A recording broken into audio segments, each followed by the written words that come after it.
Hello everyone, welcome to your blog aviation blog host. बहुत दिनों बाद, बहुत समय बाद मैं आया हूँ ये ब्लॉग लेके।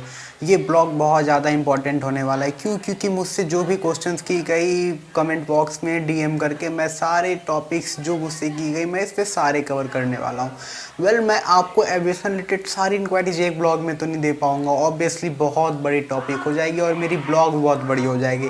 सो मैं आपको by detail with single penny of aviation related inquiries I will cover in the further blog that I will issue on the YouTube very soon. तो चलिए शुरू करते हैं। तो मेरा फर्स्ट टॉपिक है, अगर आप इस लाइन में आना चाहते हो आपको तो फ्री कीवर्ड याद रखने हैं, FEED। Indirectly it is the feed, right. The first F for the fitness. आपको फिटनेस इस लाइन में बहुत ज़्यादा मैंडेटरी है। क्योंकि अगर इस लाइन में आप मेंटली प्रिपेयर नहीं हो, फिजिकली प्रिपेयर नहीं हो, तो you want survive any furtherly time. Second है मेरा एडुकेशन रिक्वायरमेंट। तो ऑब्वियसली आप किसी भी फील्ड में जाओ तो आपकी एडुकेशन रिक्वायरमेंट आपकी होती है, चाहे वो मिनिमम हो या मैक्सिमम हो। तो इस लाइन में आपकी मिनिमम रिक्वायरमेंट क्लास 10th है और मैक्सिमम आपका क्लास 12th है। आप इसमें भी आप जाके फर्दर कर सकते हो CPL और PPL। मैं आपको बता दूँ CPL क्या होता है और PPL क्या होता है। बेसिकली डिफरेंस क्या होता है, PPL जो होता है उसका फुल फॉर्म होता है private pilot licence. Private pilot licence in the sense इनकी जो आवर्स होती है, इनके जो पेपर्स होते हैं, इनका रिक्वायरमेंट अलग होता है और CPL के अलग होता है। CPL की जो रिक्वायरमेंट होती है वो 200 आवर्स होती है और PPL की जो रिक्वायरमेंट होती है वो 60 आवर्स होती है। 60 आवर्स इन द सेंस कि अगर आप PPL करते हो तो आप एज अ किसी प्लेन को प्राइवेटली यूज कर सकते हो, अनलेस एंड अनटिल आप वो प्लेन को आप किसी मनी के अर्निंग पर्पज से आप नहीं करा रहे हो। बहुत सारे अमेरिका में जिनके पास प्राइवेट चार्टर होता है, जो वैकेशन पे जाते हैं, वो फन पर्पज के कारण वो PPL करके वो एक्सरसाइज कर सकते हैं इस लाइसेंस को। और आप CPL करते हो देन आपको कंपनी में इंडोर्समेंट करते हो तो आपको उसमें ये काम आता है। क्योंकि ऑब्वियसली आप CPL के हो तो उसकी फुल फॉर्म होती है commercial pilot licence. Commercial means you are working for the commercial purpose. So आप CPL करते हो। CPL की रिक्वायरमेंट तो मैंने बता दी है, आपकी 200 आवर्स होती है। इन दोनों केस में आपको मेडिकल करना होता है। मेडिकल क्या होती है, PPL की जो रिक्वायरमेंट मेडिकल होती है वो क्लास 2 होती है और CPL को जो होती है वो क्लास 1 होती है।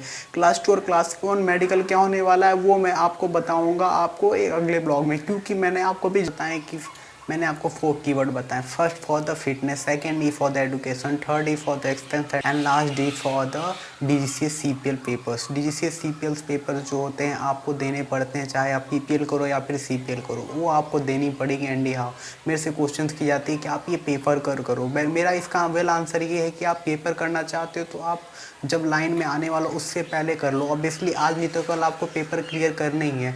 मैं स्पेशली उनको एडवाइस करना चाहता हूँ, अगर आप क्लास 10th के बाद इस लाइन में आना चाहते हो PPL करने के लिए, देन आपको पेपर्स तो ऑब्वियसली करने होंगे।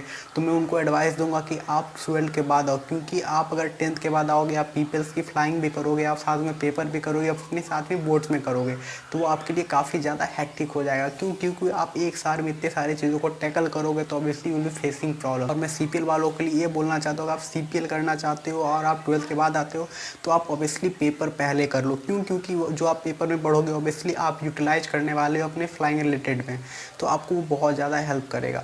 और आपको आज नहीं तो कल CPL के भी पेपर करने ही है, तो why not to prepare for the time before it begins, right.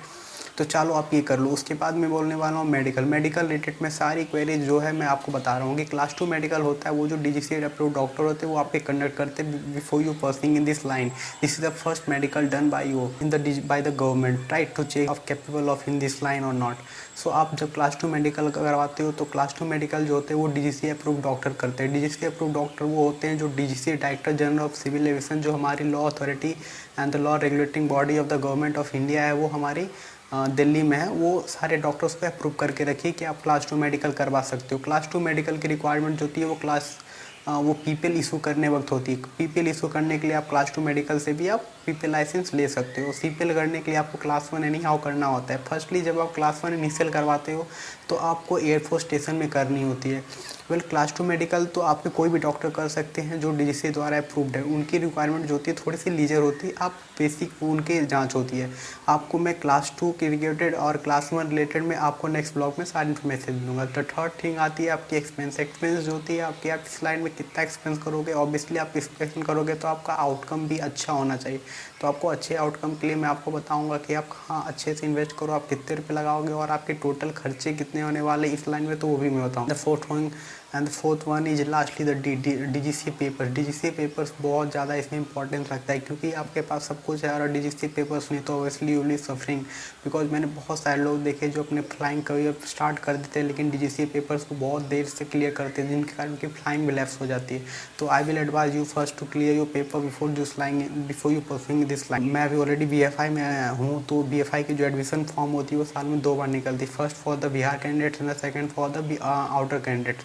Bihar candidates की जो फॉर्म निकलती है ऑब्वियसली वो अक्टूबर में निकलती है एंड नवंबर तक उनकी फिलिंग की लास्ट डेट होती है, और उसके बाद दिसंबर में इंटरव्यू होता है, जनवरी में उनका एडमिशन हो जाती है। और जो आउटर स्टेट वाले हैं उनकी जो एडमिशन की जो रिक्वायरमेंट है, अगर वो BFI में एडमिशन लेना चाहते हैं तो उनका फॉर्म जो है वो फैब में निकलता है और मार्च में मेनली उनकी इंटरव्यू कंडक्ट की जाती है। इंटरव्यू में ऐसे क्वेश्चन किए जाते हैं, अगर लाइन में आप पहले से नहीं हो तो आपसे क्लास 12 की बेसिक्स क्वेश्चन की जाएंगे, फिजिक्स रिलेटेड और जनरल अवेयरनेस रिलेटेड।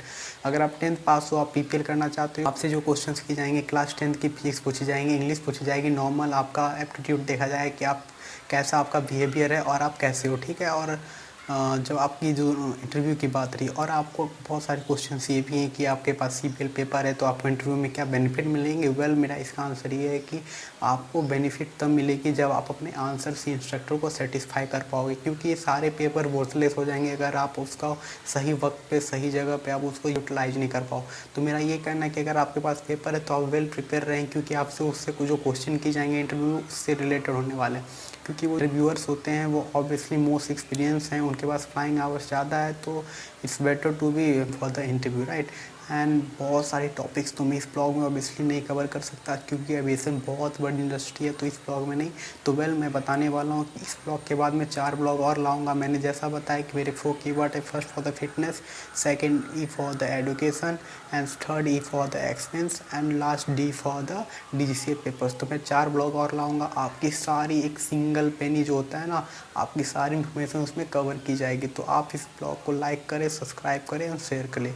अगर आपको ये ब्लॉग यूजफुल लगे तो please do comment me on, and I am not a professional as I say, just help me out. Thank you.